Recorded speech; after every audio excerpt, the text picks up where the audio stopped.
పాపం వలన వచ్చు జీతం మరణమైతే అయితే దేవుని కృపావరము మన ప్రభువైన యేసుక్రీస్తు ఆయన నందు నిత్య జీవము. హల్లెలూయా.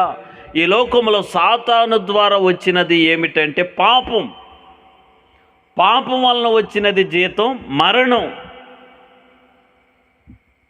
సాతాను నుండి వచ్చినది పాపం, పాపము నుండి వచ్చినది మరణము. ఆ మరణపుములను విరిచివేయటానికి 2026 సంవత్సరం క్రితం ఈ లోకానికి వచ్చినటువంటి దేవుడు, ఆయన పేరు నజరేయుడైన యేసు, ఆయన ద్వారా నిత్య జీవము కలుగుతుంది.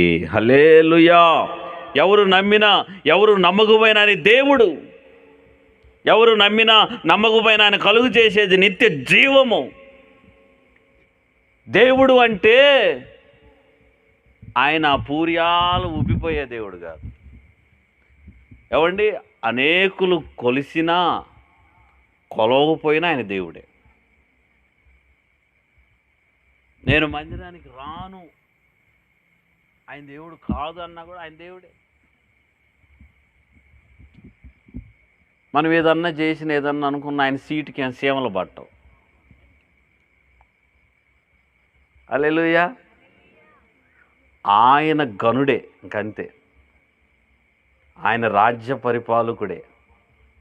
ఎవరు ఎన్ని అనుకున్నా, ఏది అనుకున్నా, పుట్టాము కాబట్టి ఈ లోకం ఉందని, ఈ గ్రామం అగ్రహారం ఉంది, అగ్రహారంలో కొన్ని ఏరియాలు ఉన్నాయి, కొన్ని ప్రజలు ఉన్నారు, కొన్ని ఇళ్ళు ఉన్నాయి, కొంతమంది ప్రజలు ఉన్నారని తెలిసింది.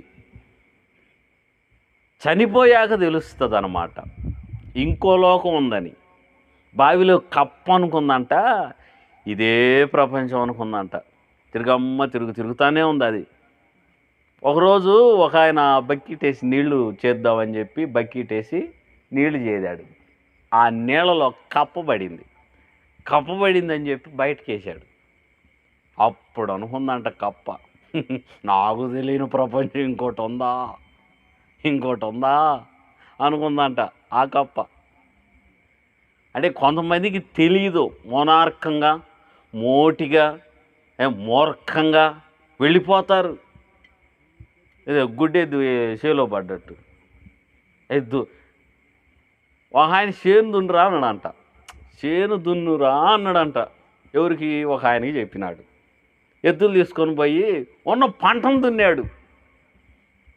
ఆయన వచ్చి, నీకేం చెప్పారా అంటే, నువ్వు చేను దున్నన్నావుగా, చేనే దున్నే అన్నాడంట.